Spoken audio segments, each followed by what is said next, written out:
Maintenant que nous avons vu comment créer des éléments vectoriels, intéressons-nous à leur transformation afin de comprendre comment on peut les animer et également les activer ou les désactiver. Lorsque nous dessinons une forme, un passe-groupe est automatiquement créé, contenant un pass, mais également une section nommée Transform. On y retrouve les paramètres de transformation d'un layer.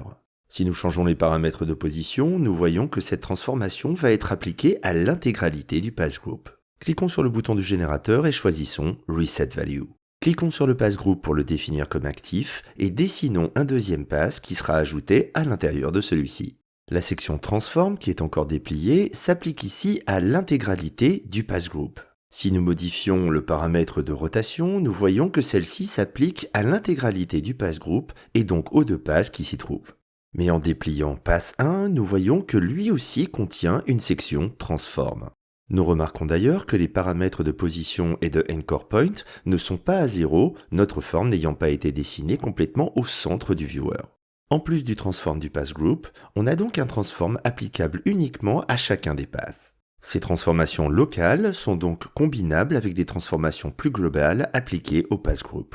On a donc un contrôle très précis des transformations, pouvant appliquer par exemple des rotations à un pass en particulier avant de tourner l'intégralité du pass group.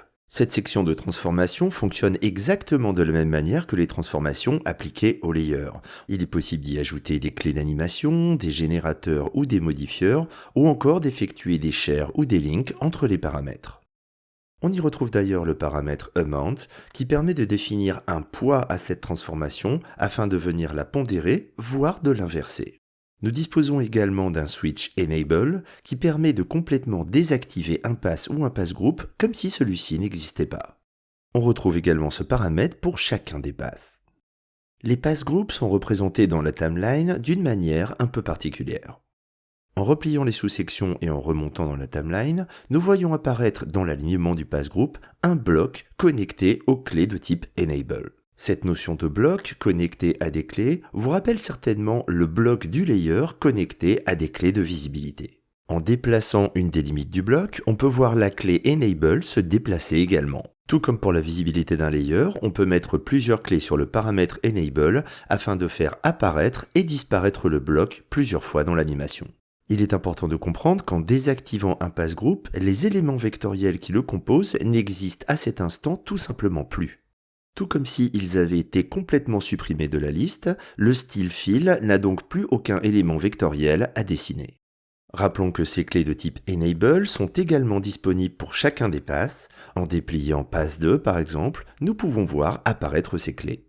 La différence en ce qui concerne les passes est que aucun bloc n'est dessiné en fonction de ces clés afin de ne pas trop complexifier l'affichage. En déplaçant ces clés, on peut donc désactiver un pass et le réactiver un peu plus tard.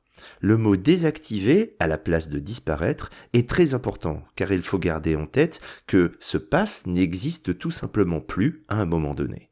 Si vous utilisez des opérations booléennes telles que la différence ou encore l'intersection ou l'exclusion, la disparition complète d'un pass peut avoir de fortes répercussions sur le rendu de votre pass group et permet de produire des effets particulièrement intéressants. Dans cette vidéo, nous avons appris à utiliser les transforms des passes et des pass groups. Nous avons vu comment les activer ou les désactiver, tout en animant leurs paramètres.